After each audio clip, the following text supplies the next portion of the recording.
ఇక మధ్యప్రదేశ్ నయాపూర్లో జరిగిన ఘటన మీ అందరికీ గుర్తుండే ఉంటుంది. 2020 కోవిడ్ బాగా ఉన్న టైంలో మధ్యప్రదేశ్లో రత్లం జిల్లాలో నయాపుర ప్రాంతంలో అస్లాం అనే ఒక ముస్లిం గురువు తన చేయి మీద అతను ఎవరి చేతి మీద అయితే ముద్దు పెడతాడో వాళ్ళకు కరోనా సోకదని దాన్ని బాగా ప్రచారం చేయడంతో చాలా మంది భక్తులు ఎగబడి వాడి ద్వారా చేతి మీద ముద్దిప్పించుకున్నారు. ఇక్కడ షాక్ ఏంటంటే ఆ ముద్దు పెట్టేగాడికి అస్లాం గాడికే కరోనా వచ్చింది. కరోనా రావడంతో ఆగలేదు. వాడు 2020 జూన్ 4న చచ్చిండు. అస్లాం చచ్చిపోవడంతో ఇక ముద్దులు పెట్టించుకున్న ఒక్కొక్కరికి భయం మొదలైంది. ఇళ్లలో చాలా మందికి కరోనా టెస్టులు చేస్తే 29 మందికి పాజిటివ్ అని ఎదురైంది. అస్లాం సంఘటన తర్వాత నయాపూర్ రత్నం ప్రాంతాల్లో ఇలాంటి ముస్లిం గురువుల్ని 37 మందిని క్వారంటైన్కి పంపించారు. అంటే అస్లాం లాంటి యదవలు 37 మంది ముస్లిం గురువులు ఉన్నారు. ముద్దు పెడితే లేకపోతే ముట్టుకుంటే కరోనా రాదని. ఇంత ప్రమాదకరమైన సంఘటన విషయంలో కూడా సదరు వ్యక్తి ముస్లిం అన్న విషయాన్ని మీడియా యథాశక్తిగా దాచిపెట్టేసింది. చేతి మీద ముద్దు పెట్టే బాబా అనే కోణానికే ప్రాధాన్యం ఇచ్చింది. బాబాలు గురువుల్లో ఇలాంటి మోసగాళ్ళు మాత్రమే ఉంటారు అనే భావన ప్రజల్లో కలిగించేలాగా చేసింది.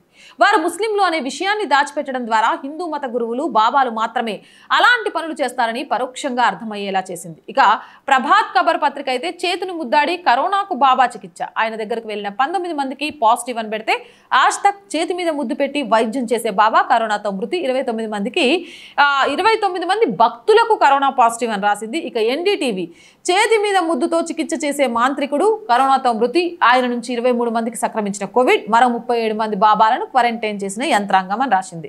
మరి ఇక్కడ ఎక్కడ బాబా కనిపించిండు? అస్లాం బాబానా? అక్కడికి వచ్చింది భక్తుల ఏమనాలి? సెక్యులరిజం అనే పదాన్ని మీడియా ఎంత బాగా ఉపయోగించుకుంటుంది అనేది ఇక్కడ యథార్థంగా కనిపించింది. పశ్చిమ బెంగాల్ నదియాలో ఇక కామ్టాల్ బేరియా అనే గ్రామంలో అల్ఫానా బేబీ అనే ఒక ఆడ ముస్లిం పకీర్ ఉండేది.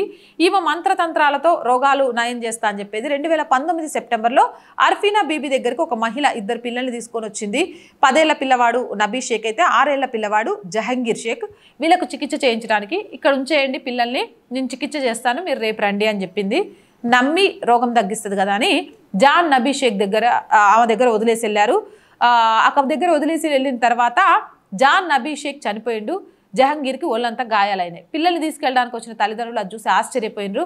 ఏమైందా అని చూస్తే వీపు మొత్తం కాలిపోయింది. ఏంటా అని ఆరాధిస్తే ఈ పిచ్చి ముండా ఏమంటారు పక్కీర్ మాతా పేరుతోటి ఆల్ఫానా బీబీ చికిత్స చేస్తా అని చెప్పి వేడి నూనె పోసింది ఆ పోరగాళ్ళ మీద. అంతేకాదు కారం కూడా జల్లింది.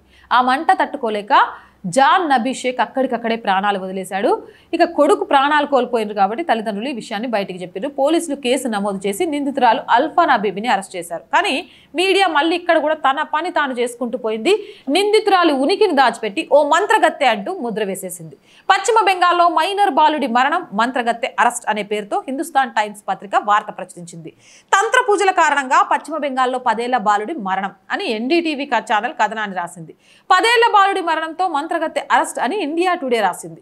యథావిధిగా ఈ మీడియా సంస్థలన్నీ నిందితురాలు ముస్లిం మహిళ అన్న విషయాన్ని దాచిపెట్టాయి.